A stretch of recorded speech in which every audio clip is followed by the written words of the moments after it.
नमस्कार दोस्तों।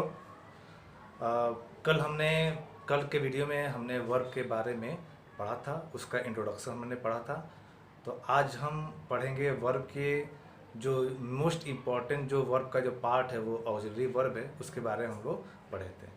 तो जैसा कि मैंने कल बताया था आप लोगों को कि जो वर्ब होता है वो जनरली 4 काइंड्स के होते हैं, और 4 काइंड में जो सबसे इम्पोर्टेंट हमारा होता है वो होता है ऑक्सिलरी वर्ब। और ऑक्सिलरी वर्ब को हम लोग जनरली हेल्पिंग वर्ब भी कहते हैं। और मैंने बताया था कि हेल्पिंग वर्ब 2 काइंड्स के होते हैं, एक होता है प्राइमरी वर्ब, एक होता है मॉडल वर्ब।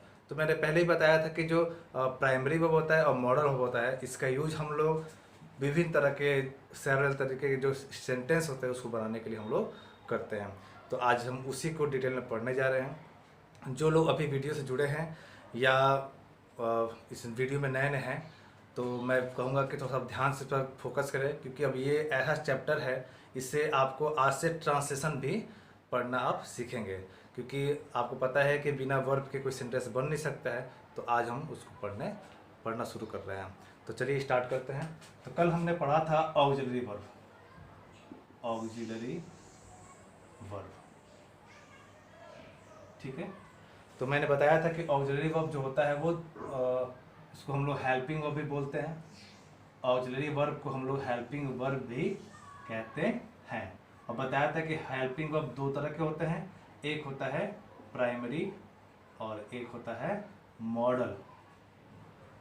तो कल मैंने बताया था कि प्राइमरी जो होते हैं वो 3 होते हैं, बी, डू और हैव। और मॉडल बताया था कि कैन से लेकर हमारा नीड और डेयर तक हमारा ये सब पीटीसी में होता है। तो आज हम बच्चों प्राइमरी वर्ब को डिटेल में हम लोग पढ़ेंगे। तो बने रहिए वीडियो के साथ, ठीक ना। चलिए स्टार्ट करते हैं हम प्राइमरी वर्ब।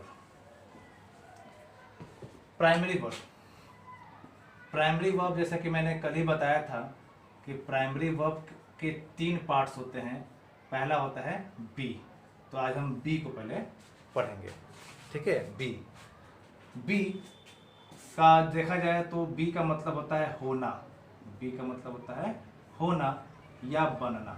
होना या बनना कब होता है इसका मतलब होना या बनना? जब इसका यूज हम लोग मेन वर्ब की तरह करते हैं। मेन वर्ब की तरह करते हैं। मेन वर्ब का मतलब जब इसका सेंस निकलता है होना या बनना, तो मेन वर्ब होता है। जैसे कि I shall be a doctor, I shall be a teacher, you will be a cricketer, you will be a player. तो बी जो यहाँ पे है, यहाँ पर बनने से मतलब है कि मैं बनूंगा, तुम बनोगे। बोलते हैं ना कि डोंट बी लेजी बॉय, आलसी लड़के मत बनो। तो बनने से मतलब है, तो इसका बी का मतलब होता है बनना। लेकिन जब बी का यूज हेल्पिंग वर्ब के रूप में हम लोग करते हैं, तो बी जो होता है वो 4 काइंड्स में हो जाता है। फर्स्ट, सेकेंड, थर्ड और फोर्थ। बी का जो फर्स्ट होता है वो होता है इज, एम, आर। सेकेंड होता है इसका वॉज, वर। थर्ड होता है इसका बीन, और फोर्थ होता है इसका बीइंग। तो वर्ब के बी के ये 4 फॉर्म होते हैं, is, am, are, was, were, been और बीइंग। तो इसको आप लोग नोट डाउन जरूर करिएगा कि हेल्पिंग वर्ब में प्राइमरी वर्ब जो होता है, उस प्राइमरी वर्ब का जो पहला बी होता है, उस बी के 4 फॉर्म है। और हम जब भी कोई यूज करेंगे आगे, तो हम यूज करेंगे ऐसे कि बी का फर्स्ट फॉर्म, बी का सेकेंड फॉर्म, बी का थर्ड फॉर्म या बी का फोर्थ फॉर्म। तो आप समझिएगा कि बी का फर्स्ट कौन है, इजमार है। सेकेंड कौन है, वाजवर है। थर्ड कौन है, बीन है। और फोर्थ का है, बीइंग है। तो अब कैसे कैसे इसका यूज करना है, और हम लोग इसको यही सीखने जाएंगे। तो चलिए आइए पढ़ते हैं हम लोग बी का पहला रूल। तो हम लोग पढ़ते हैं यूज ऑफ बी, और बी में रूल फर्स्ट पढ़ते हैं हम लोग कि कहाँ पे कैसे इसका हम लोग इस्तेमाल कर सकते हैं। देखा जाए तो मैं आपको बताया हूँ कि कोई भी जो सेंटेंस होता है वो हमारा बनता है एस, डी और ओ से।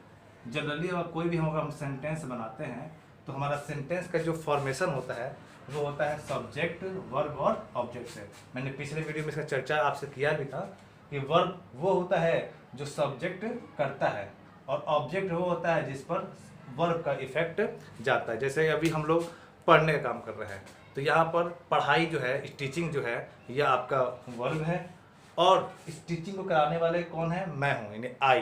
तो आई हो गया सब्जेक्ट, और इस टीचिंग का इफेक्ट किस पर जा रहा है, तो इफेक्ट जा रहा है आप पर, तो आप क्या हो गए, ऑब्जेक्ट। यानी कोई भी सेंटेंस देखा जाए तो सब्जेक्ट वर्ब ऑब्जेक्ट से बनता है। कभी कभी किसी सेंटेंस में ऑब्जेक्ट नहीं होता है तो वहाँ पे हम कॉम्प्लीमेंट यूज करते हैं। यानी कॉम्प्लीमेंट का मतलब होता है जो इस सेंटेंस को पूरा कर दे उसे हम कॉम्प्लीमेंट बोलते हैं। तो चलिए हम आते हैं रूल फर्स्ट पे। तो मैंने बताया ना कि बी क्या है, ये हेल्पिंग वर्ब है, तो हम यूज करते हैं। तो बी का फर्स्ट रूल जो है ये है, बी और बी का फर्स्ट, यानी हम रूल पढ़ेंगे किसका, बी फर्स्ट का पढ़ेंगे। और पीछे बताया मैं कि फर्स्ट का मतलब क्या होता है, इज, एम और आर, इज, एम, आर। तो हमारा रूल पहला जो है वो होता है be first plus verb plus ING. Be first plus verb plus ING होता है। तो देखा जाए बच्चों, तो ये हो गया हमारा बी, और ये हमारा हो गया मेन वर्ब। जैसे हम बताया ना कि मैं पढ़ा रहा हूँ, तो इसमें पढ़ाने का आएगा और एम आएगा, तो ये हो गया। और आपको पता है कोई भी सेंटेंस कैसे बनता है, सब्जेक्ट वर्ब और ऑब्जेक्ट से। तो ये पूरा देखा जाए तो ये वर्ब है, तो इसके आगे क्या बचा, सब्जेक्ट, लास्ट में क्या बचा, ऑब्जेक्ट या कॉम्प्लीमेंट, इसको हमको लगाना है। तो हमारा पहला रूल है हमारा बी फर्स्ट प्लस वर्ब में आईएनजी। अब चलिए, अब सवाल उठता है कि इसका यूज हम लोग कहाँ करते हैं। तो बच्चों आज से हम लोग सेंटेंस बनाना भी सीख रहे हैं, तो इस पर थोड़ा आप लोग ज़्यादा फोकस करिए। इसका यूज हम लोग जनरली उस काम को बताने के लिए करते हैं जिस काम को हम अपने आँखों से होता हुआ देख सकते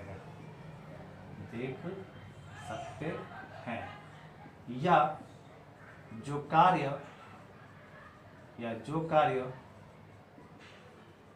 आँखों के सामने जारी हो। जनरली इसका यूज हम लोग ऐसे काम के लिए करते हैं जो हमारे या तो आंखों के सामने चल रहा हो या वो कहीं ना कहीं से हो रहा हो, उसके लिए हम लोग इसका यूज करते हैं। जैसे कि अभी दिखाई दे रहा है कि मैं पढ़ा रहा हूँ, यानी आप देख सकते हैं, अपनी आंखों से आप देख सकते हैं कि ये काम हो रहा है कि मैं पढ़ा रहा हूँ। लेकिन कुछ चीज़ें ऐसी हैं जैसे कि पंखा लटका है, ये भी दिखाई दे रहा है ना कि आंखों से कि पंखा क्या है, पंखा लटका है। तो यहाँ भी हम इस रूल का यूज कर सकते हैं। जैसे कि मैं पढ़ा रहा हूँ, तो मैं का इंग्लिश सब्जेक्ट हो जाएगा आई, और आई के साथ हमेशा एम लगाते हैं, तो आई एम। और मैं क्या कर रहा हूँ, तो मैं पढ़ा रहा हूँ, तो आई एम टीच, पढ़ाने का होता है टीच, और टीच में हम आईएनजी लगा देंगे, टीचिंग। तो आई एम टीचिंग, मैं पढ़ा रहा हूँ, मैं क्या पढ़ा रहा हूँ, मैं इंग्लिश पढ़ा रहा हूँ, तो आई एम टीचिंग इंग्लिश। इसी तरह जो भी सेंटेंस हो जो आपको दिखाई दे रहा है कि अभी आपके आंखों के सामने वो काम जारी है, वो काम चल रहा है, ठीक ना, तो उसके साथ हम इस रूल का यूज कर सकते हैं। जैसे कि देखा जाए तो मैं खड़ा हूँ, तो आई एम, मैं खड़ा हूँ, आपको दिखाई भी दे रहा है कि मैं भी खड़ा हूँ, तो आई एम स्टैंडिंग। अगर आप बैठे हैं तो यू आर सिटिंग, अगर आप लेटे हैं तो यू आर लाइंग, अगर आप जैसे सपोज दैट वीडियो को देख रहे हैं तो you are watching the video. उसे देखा जाए पंखा लटका है तो द फैन इज हैंगिंग। मैं ब्लैक कलर का शर्ट पहना हूँ, तो I am wearing a black shirt. तो देखा जाए तो जो भी काम हमारे आंखों के सामने जारी है उसके साथ हम इसका यूज हम करते हैं। जनरली इसका यूज हम लोग आप लोग पढ़े भी होंगे कि प्रेजेंट कॉन्टिन्यूअस के सेंटेंस को बनाने के लिए हम लोग करते हैं। प्रेजेंट कॉन्टिन्यूअस का सेंटेंस, प्रेजेंट कॉन्टिन्यूअस का मतलब ही होता है जिस सेंटेंस के लास्ट में रहा रही लगा होता है उसके साथ हम इसका यूज करते हैं। जैसे कि राम घर जा रहा है, Ram is going to house, मैं पढ़ा रहा हूँ, आई एम टीचिंग यू, आप वीडियो देख रहे हैं, you are watching the video. तो जिसके साथ लास्ट में रहा नहीं होता है और वो काम जारी होता है उसके साथ हम इसका यूज करते हैं। लेकिन एक रूल आज ध्यान रखिएगा कि जो कार्य आपके आंखों के सामने जारी है और भले उसके लास्ट में रहा रही आए चाहे ना आए, आप फिर भी आप उसके साथ इस रूल का यूज कर सकते हैं। जैसे अभी मैंने एग्जांपल दिया कि अगर आप बैठे हैं तो आप बैठे हैं, इसमें रहा रही नहीं आ रहा है। सपोज मैंने एक कैप पहना है, तो कैप पहना इसमें हम रहा रही लगा नहीं सकते हैं, लेकिन आपको दिखाई दे रहा है कि हाँ जो सामने वाला जो बंदा है वो कैप पहना है, सामने वाला जो बंदा है वो ब्लैक कलर का शर्ट पहना है, सामने वाला जो बंदा है वो खड़ा है, तो जो आपके आंखों के सामने काम दिखाई दे रहा है उसमें आईएनजी हम लगा सकते हैं। जैसे कि the man is wearing a cap, the man is wearing a black shirt, he is standing before me. लड़का पेड़ के नीचे बैठा है, the boy is sitting under a tree. तो इस तरह जो काम हमारे आंखों के सामने हो रहा है उसके साथ हम आईएनजी का यूज कर सकते हैं, यानी इस रूल का यूज हम लोग कर सकते हैं। आई होप कि आपको समझ में आया होगा। इस पर आप लोग घर पे प्रैक्टिस करिएगा, सेंटेंसेस बनाइएगा, ठीक ना। अब हम आते हैं रूल नंबर सेकंड पे। रूल सेकंड होता है दोस्तों बच्चों, बी फर्स्ट +2 और प्लस वर्ब का फर्स्ट फॉर्म, ठीक ना, और आगे सब्जेक्ट लास्ट में ऑब्जेक्ट या कॉम्प्लीमेंट, ठीक है। यानी हमारा जो सेकंड रूल होता है वो हमारा होता है बी +2 प्लस वर्ब का फर्स्ट फॉर्म, ये हमारा रूल होता है। बी फर्स्ट का मतलब वही है इज, एम और आर। अब सवाल उठता है कि इस रूल का यूज हम लोग कहाँ करते हैं, तो ये बहुत ही कॉमन सेंटेंस है, ये हम लोग अक्सर डेली लाइफ में बोलते रहते हैं, ठीक ना। जैसे कि इसका यूज जनरली हम लोग कोई भी नोटिस या इंफॉर्मेशन, कोई भी नोटिस या इंफॉर्मेशन या इंस्ट्रक्शन देने के लिए इसका यूज हम लोग करते हैं। इंस्ट्रक्शन का मतलब होता है दिशा निर्देश, जैसे कि ये काम कैसे करना है, कैसे बोलना है, कैसे जाना है, जो लोग समझाते हैं दिशा निर्देश, वो इंस्ट्रक्शन होता है। नोटिस का मतलब सब लोग जानते हैं, कोई सूचना देना होता है, किसी बोर्ड पे सूचना को चस्पा करना होता है, ये होता है। इन्फॉर्मेशन मतलब वही बात है, सूचना ही है देना। तो इसका यूज हम लोग इंस्ट्रक्शन, नोटिस या इन्फॉर्मेशन देने के लिए करते हैं। साथ ही साथ कोई भी जो मोरल एक्शन जो फ्यूचर में होने वाला है उसको भी बताने के लिए इसका यूज हम लोग करते हैं।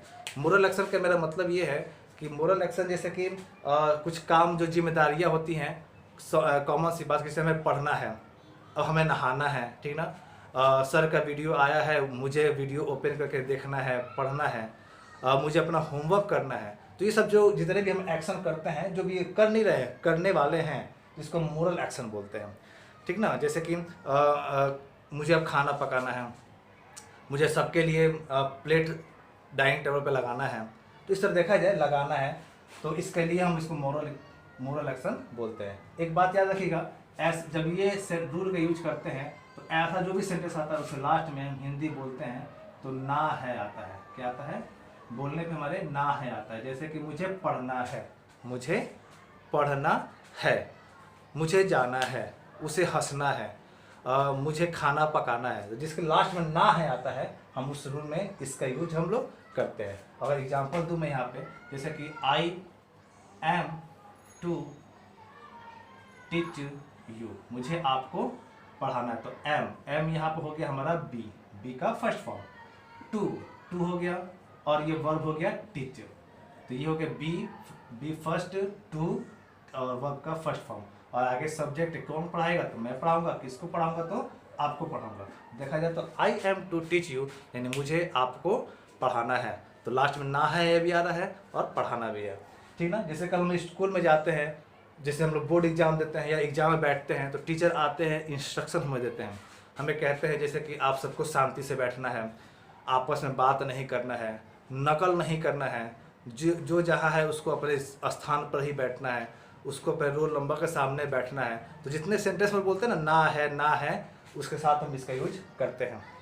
नोटिस कभी देखिएगा स्कूल में मिलता है नोटिस हमको, तो नोटिस में लिखा आता है कि जैसे कि सपोज दैट कल 15 अगस्त है, तो सभी विद्यार्थियों को समय से स्कूल आना है, सभी विद्यार्थियों को स्कूल के यूनिफॉर्म में ही आना है, सभी कुछ बच्चों को स्टेज पर आके परफॉर्मेंस करना है या परफॉर्मेंस देना है, तो जिसका लास्ट में ना नहीं आता है, हम इसके साथ इस रूल का यूज करते हैं, ठीक ना। अगर आप इस पर सेंटेंस बनाना चाहें तो बहुत सारे सेंटेंस बना सकते हैं, ठीक ना। जैसे कि सर ने मुझे पढ़ाया तो मुझे उसका होमवर्क करना है, तो मुझे होमवर्क करना है तो I am to do my homework. Sir का अगला वीडियो मैं देख रहा हूँ, I am watching the video of Amit sir, sir ने मुझे पढ़ाया है, sir has taught me, so मुझे सारा नोट्स लिखना है, so I am to write the note. तो इस तरह देखा जाए तो इसका यूज भी आप जितने भी सेंटेंस जिसके लास्ट में ना है आते हैं और मोरल एक्शन है या इंस्ट्रक्शन है, नोटिस है, इन्फॉर्मेशन है, उसके साथ हम इसका यूज हम कर सकते हैं। तो बहुत अच्छी चीज़ है, इसको आप प्रैक्टिस करिएगा, ठीक ना। और अगर आप चाहें कि आप प्रैक्टिस करके अगर आप अपना होमवर्क मुझे दिखाना भी चाहे, मिनिमम ज़्यादा नहीं 20-20 सेंटेंस के आसपास अगर आप दिखाना भी चाहे तो आप मेरे व्हाट्सएप पे उसको PDF के रूप में या फिर जैसे भी रूप में आप उसको भेज सकते हैं। मैं सबका होमवर्क भी धीरे धीरे ही लेकिन चेक भी कर दूंगा, ठीक है। तो अब हम लोग आते हैं अगले रूल पे। हमारा रूल नंबर जो थर्ड है हमारा सेम यही है, be plus to plus verb का फर्स्ट फॉर्म। बस अंतर थोड़ा ये है कि अब बी जो है यहाँ पर सेकेंड फॉर्म हो जाएगा, ये फर्स्ट फॉर्म था यहाँ पर, अब हो जाएगा ये सेकेंड फॉर्म। उसी तरह आगे लगा देंगे सब्जेक्ट, लास्ट में लगा देंगे ऑब्जेक्ट या कॉम्प्लीमेंट। अब बी सेकेंड का मतलब अभी पीछे पढ़े होंगे वॉज या वर होता है, वॉज या वर। अब इसका यूज कहाँ करते हैं? इसका भी यूज सेम वही होता है, उन्हीं मोरल एक्शन को बताने के लिए करते हैं, मोरल एक्शन को बताने के लिए करते हैं। लेकिन ऐसा एक्शन जो इनकम्प्लीट रह गया, क्या रह गया? इनकम्प्लीट रह गया, यानी ऐसा एक्शन जो इनकम्प्लीट रह गया। अब सपोज मैंने अभी थोड़ी देर पहले बोला कि मुझे खाना पकाना है। अब सपोज दैट मुझे 6 बजे खाना पकाना था, लेकिन अब 7 बज गए हैं। तो अब मुझे सडनली याद आया, अरे यार मुझे तो 6 बजे खाना पकाना था, यानी काम मोरल था, हमारा एक्शन था, वो करना था मुझे, लेकिन किसी कारण से वो काम इनकम्प्लीट रह गया, पूरा नहीं हो पाया। तो ऐसे सेंटेंस को बनाने के लिए हम इसका यूज करते हैं। अब देखा जाए तो इसके भी लास्ट में हिंदी में हम बोले, लास्ट में आता है ना और था, ठीक ना। जैसे कि मुझे घर जाना था, I was to go to house. मुझे कल एक्स्ट्रा पढ़ाना था, I was to teach you extra. लेकिन इसका मतलब हुआ कि मैं नहीं पढ़ा पाया हूँ। मुझे घर जाना था, इसका मतलब मैं नहीं जा पाया हूँ। मुझे अपने दोस्त से मिलना था, मुझे अपने फ्रेंड से मिलना था, I was to meet my friend. मुझे दोस्त से मिलना था, इसका मतलब मुझे हुआ कि मैं नहीं मिल पाया हूँ। मुझे अपना होमवर्क करना था, I was to complete my homework. इसका मतलब हुआ कि हमने होमवर्क नहीं कर पाया है। तो इस तरह देखा जाए तो जिसके लास्ट में ना और था आएगा, और उसके लिए हम क्या करते हैं, बी सेकेंड टू और वर्ब का यूज करते हैं। और इसका यूज हम लोग करते हैं किस लिए? ऐसे एक्शन को बताने के लिए जो कहीं ना कहीं से इनकम्प्लीट रह गया, मोरल एक्शन जो इनकम्प्लीट रह गया, उसके लिए हम लोग करते हैं। तो चलिए अब इसी क्रम में अगर आगे हम बढ़े नेक्स्ट में, तो जो हमारा नेक्स्ट रूल है 4th नंबर, वो हमारा है सब्जेक्ट बी प्लस वर्ब का थर्ड फॉर्म और ऑब्जेक्ट, ये यानी बी प्लस वर्ब का थर्ड फॉर्म। अगर इसमें से जो लोग पैसिव पढ़े होंगे, passive voice, active passive voice, ये रूल खासकर उन्हीं लोगों के लिए है जो इसके बारे में जानते होंगे। और अगर आप लोग नहीं जानते हैं तो इसके लिए ज़्यादा वरी नहीं होना है। मैं वर्ब के ही चैप्टर में हम लोग आगे पढ़ेंगे एक्टिव पैसिव वॉइस, हम यानी वॉइस के बारे में पढ़ेंगे। तो वॉइस पढ़ाऊंगा ना तो इस रूल को मैं ज़्यादा क्लियर कर दूंगा, क्योंकि ये रूल थोड़ा सा डीपली है, क्योंकि ये तो एक अलग चैप्टर भी है, ट्रांसलेशन में तो आ ही रहा है, लेकिन अलग चैप्टर भी है। तो अभी मैं बता भी दूं तो हो सकता है कि आप 1-2 सेंटेंस तो कर लेंगे, लेकिन बहुत ज़्यादा डीपली होने की वजह से आप सारे सेंटेंस नहीं कर पाएंगे, तो फिर आप फ्रस्ट्रेट हो जाएंगे। इसलिए इस रूल को भी अभी मैं छोड़ता हूँ। नेक्स्ट रूल में हम इसके बारे में, मतलब जब वॉइस पढ़ाऊँगा तो इस रूल को मैं डिटेल से स्टडी हम लोग करेंगे, ठीक ना, कैसे एक्टिव से पैसिव हम लोग बनाते हैं। तो यानी बी का जो 4th नंबर है, देखा जाए तो इसका यूज हम लोग एक्टिव पैसिव बनाने के लिए हम लोग करते हैं, ठीक है। और जो लास्ट रूल है 5 नंबर, तो बी जो है, बी को हम लोग मेन वर्ब के रूप में भी यूज करते हैं। जो हमारा बी है, बी, इसको हम लोग मेन वर्ब, जैसे कि बी का मतलब होता है होना या बनना। अभी बताया था मैं आप लोगों को, होना या बनना। तो इसका यूज हम लोग मेन वर्ब के रूप में भी करते हैं। जैसे कि डायरेक्ट बोलना है हमको, जैसे कि अच्छे बच्चे बनो, अच्छे बच्चे बनो, तो बी अ गुड बॉय, एक अच्छा लड़का बनो। तो बी का मतलब यहाँ पे है बनने से मतलब है। आई शैल बी ए डॉक्टर, मैं एक डॉक्टर बनूंगा। तो यार बी का मतलब क्या है, बनने से मतलब है। आप बी के जगह पे बिकम का भी यूज कर सकते हैं, लेकिन बी का यहाँ भी हम यूज कर सकते हैं बिकम के प्लेस पे। तो इस तरह देखा जाए तो बी के हमारे ये कुछ रूल्स हैं, फर्स्ट, सेकंड, थर्ड, फोर्थ और फिफ्थ। फोर्थ को जिसको मैं आज थोड़ा सा मैं छोड़ दे रहा हूँ, क्योंकि हम जब अगला चैप्टर हम पढ़ेंगे वॉइस के बारे में, तो इसको हम डिटेल स्टडी वहाँ पर करेंगे। तो इस तरह बच्चों मैंने जो बताया है, आप इस पर थोड़ा सा अगर प्रैक्टिस करें तो आपका ट्रांसलेशन बहुत हद तक अच्छा हो जाएगा। थोड़ा सा मैं चाहता हूँ कि आप लोग ज़्यादा वर्क करें, ठीक ना, क्योंकि ये वर्क जब आप करेंगे तो वर्क आपको दिखेगा भी। तो जो ये लॉकडाउन का जो समय है इसका आप ज़्यादा से ज़्यादा सदुपयोग करें और ट्रांसलेशन अपना एकदम स्ट्रॉन्ग कर लें, क्योंकि अभी हम एकदम बेसिक पढ़ रहे हैं, ज़्यादा कुछ डीपली इसमें नहीं है। सिंपल सी बात है, जो काम हमारे आंखों के सामने दिखाई दे रहा है और जो दिखाई दे रहा है उसको जब भी इंग्लिश में बोलना है तो हमें इस रूल का यूज करना है। बी का फर्स्ट रूल जो हमें यूज करना है, जैसे कि वह जा रहा है, ही इज गोइंग, वह खड़ा है, ही इज स्टैंडिंग, मैं बोल रहा हूँ, आई एम स्पीकिंग, आप सुन रहे हैं, यू आर लिसनिंग, वह गा रहा है, ही इज सिंगिंग, वह चुपचाप बैठा है, ही इज सिटिंग साइलेंटली। तो ये जो भी है आंखों के सामने दिखाई दे रहा है, काम जारी है, तो उसके लिए हम इसका यूज करेंगे। इसका यूज हम लोग कोई भी मोरल एक्शन बताने के लिए, कोई नोटिस देने के लिए, कोई सूचना देने के लिए, उसके लिए हम 20 रूल सेकंड का B2 प्लस वर्ब का यूज हम लोग करते हैं। जैसे मुझे पढ़ना है, मुझे जाना है, मुझे घर जाना है, मुझे अपना होमवर्क करना है, उसे यहाँ आना है, कल मुझे उसके पास जाना है, बारिश हो रही है, बारिश हो रही है, तो मुझे छत से कपड़े उतारना है, कपड़े उतारना है। जिसके लास्ट में ना है आएगा वो हमारा ये वाला सेंटेंस है। राह रही आ रहा है तो ये वाला सेंटेंस है। राह रही में आप एक चीज़ जरूर नोटिस करिएगा, ये जरूर ध्यान दीजिएगा कि आंखों के सामने वो जारी है कि नहीं है। थर्ड रूल जो है हमारा सेम यही सेकेंड रूल के ही समान है, बस अंतर ये है कि पास्ट में होता है। जैसे कि अरे यार बारिश हो रही थी, मुझे छत से कपड़े उतारने थे। उतारने थे का मतलब क्या हुआ कि वो उतारा नहीं है, कपड़े भी क्या हो चुके हैं, भीग चुके हैं, ठीक ना। वह आदमी वहाँ खड़ा था, सॉरी, वह आदमी को उस आदमी को मेरे पास आना था लेकिन आया नहीं है। मुझे यह पत्र पोस्ट करना था, पोस्ट करना था मतलब मैंने पोस्ट नहीं किया है। तो जो काम इनकम्प्लीट हो गया उसके लिए इसका यूज हम करेंगे। अगला है बताया हूँ बी थर्ड का यूज हम लोग पैसिव बनाने के लिए करते हैं, लेकिन पैसिव थोड़ा सा अपने आप में डिटेल होता है, तो डिटेल होगा तो इसके लिए हम थोड़ा सा डिटेल पढ़ेंगे हम लोग। तो अगला जो हमारा चैप्टर चलेगा वर्ब के बाद वो वॉइस ही चलेगा। वॉइस के अलग से मैं वीडियो बनाऊंगा, तो उसमें हम इसके बारे में डिटेल स्टडी करेंगे। और लास्ट जो हमारा बी का यूज होता है, बी का यूज हम लोग मेन वर्ब की तरह बिकम के सेंस में भी करते हैं। बिकम का मतलब होना या बनने से होता है। तो बच्चों दोस्तों नेक्स्ट वीडियो में फिर हम आगे पढ़ेंगे डू के बारे में। अब डू का यूज कैसे कैसे कहाँ कहाँ करते हैं उसके बारे में सीखेंगे।